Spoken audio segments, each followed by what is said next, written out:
to our financial market course. Still under banking institutions, we want to look at banking operations.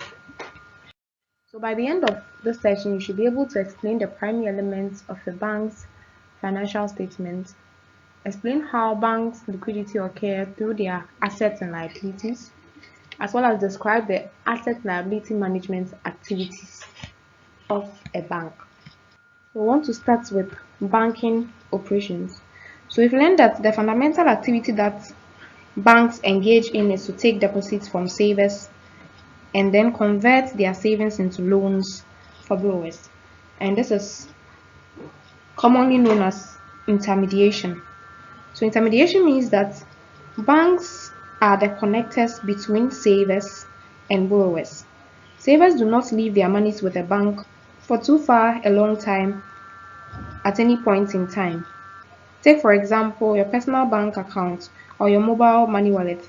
Some days you leave some of the money in your account, but by the next day you might need the money, so you go and then withdraw the money and use it for what you want. So this means that your money is made available to you by the bank as and when you ask for it on demand. A bank, however, when it gives a loan, cannot demand payments as and when it feels it needs the money. This is to tell us that banks take savers' money, promising to return them at a shorter notice, while the banks give out loans that will take a longer time pay. So banks therefore borrow short and lend out money for a long period. So the period that a bank has to return the money of savers is called the maturity period of the saving.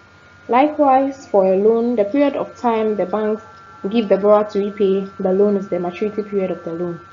The maturity of a typical savings account is shorter than the maturity of a typical loan.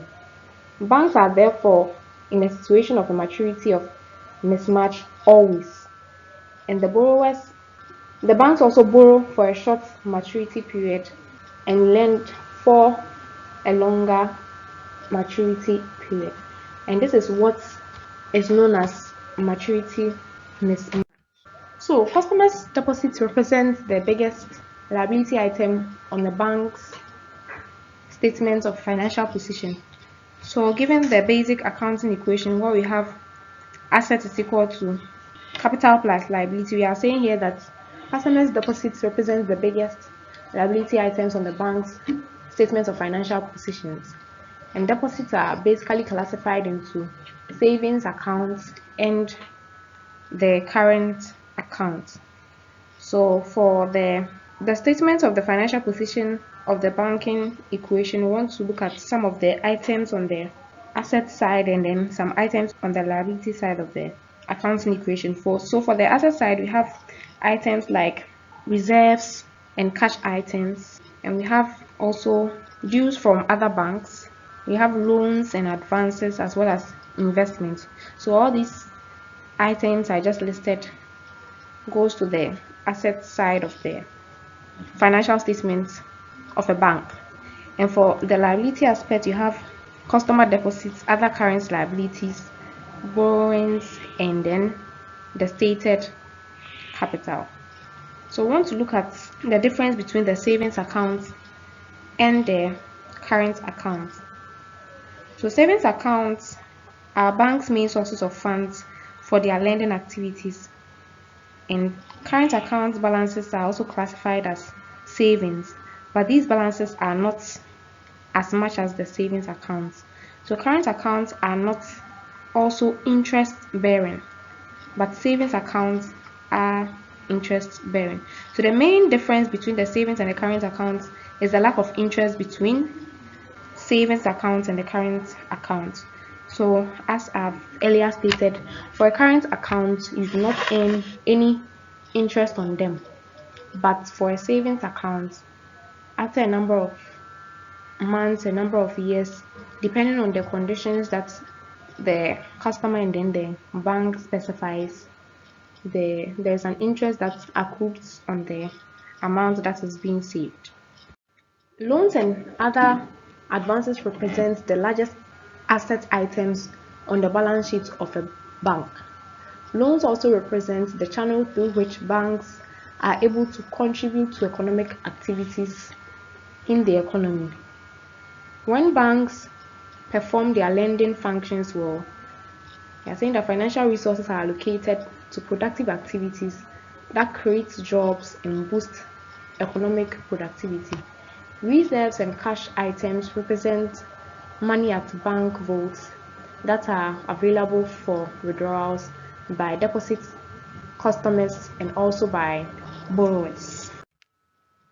We want to continue by looking at the management of assets and liabilities. We are saying here that bank management hinges on managing four principal activities, and these activities include liquidity management, assets management, and the capital adequacy management.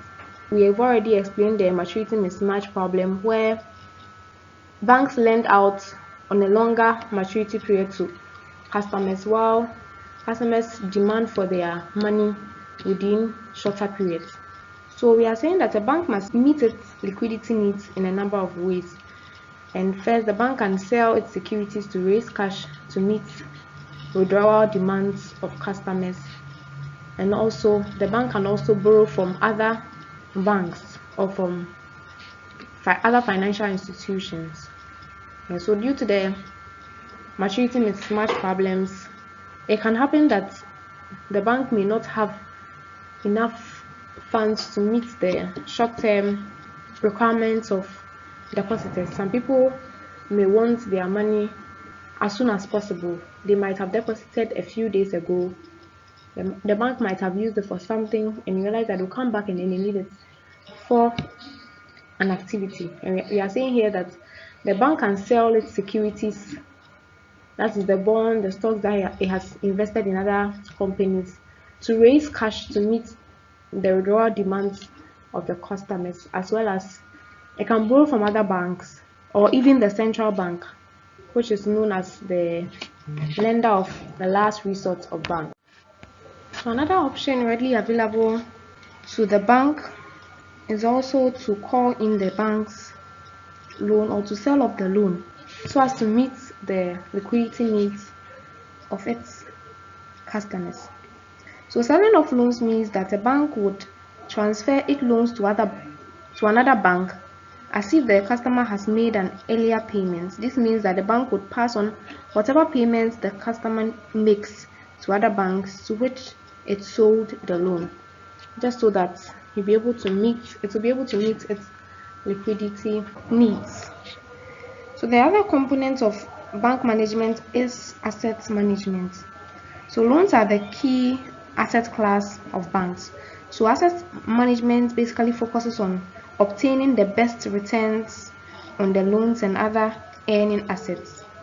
So asset management also involves finding solutions to mitigate the risk that can affect the values of the banking or the bank's assets. So loans involve credit risk. So as we've learned in our previous chapters, credit risk talks about the default on payments either on the principal figure, that is the loan itself, or the inability of a consumer or a borrower to pay the interest on the loan.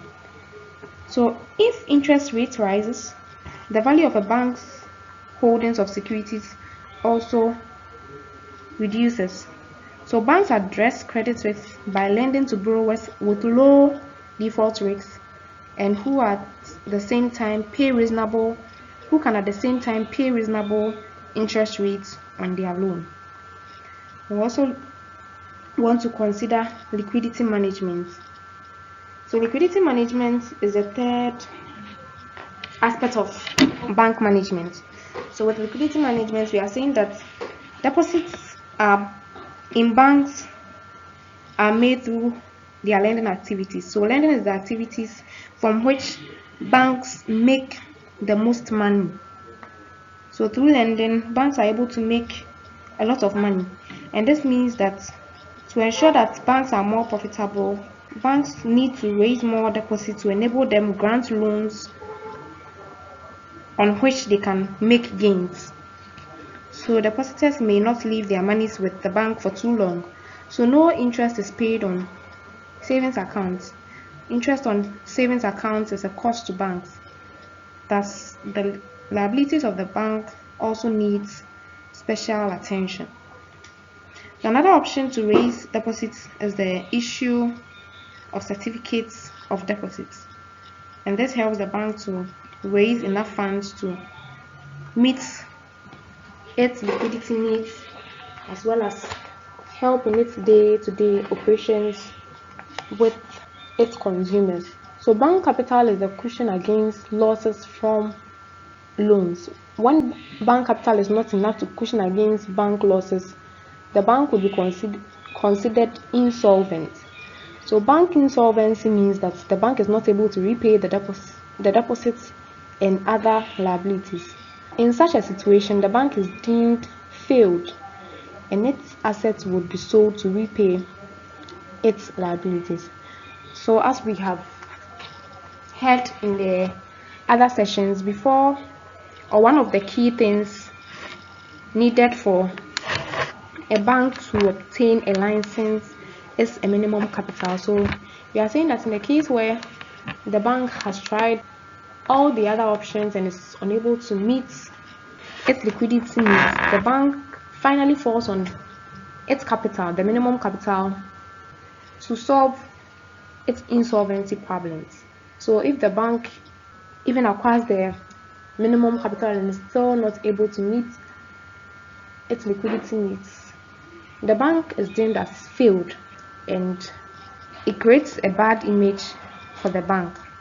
So also we've come to the end of this session, and this session has shown that the main managerial issue for bank managers is the management of their maturity mismatch, that is between their deposits as well as their loans.